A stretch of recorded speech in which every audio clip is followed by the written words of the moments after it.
Lavoratori delle mense ospedaliere in Subbuglio in seguito ai ventilati tagli al servizio, con a rischio sia la qualità dell'offerta che i posti di lavoro. La denuncia dei sindacati che chiedono un immediato incontro in regione.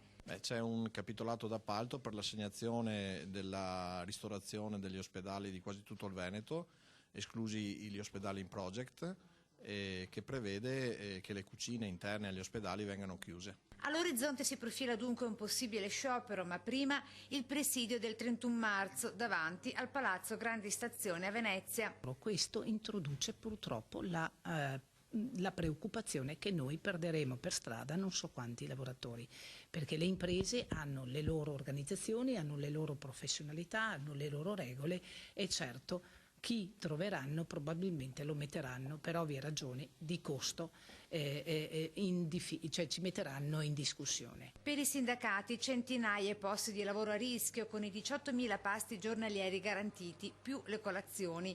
Servizio che se tagliato si riverserebbe sulle strade con un numero imprecisato di camion e furgoni. Ci sono 890 dipendenti attualmente e noi temiamo che una buona parte di questi sia a rischio di perdere il posto di lavoro.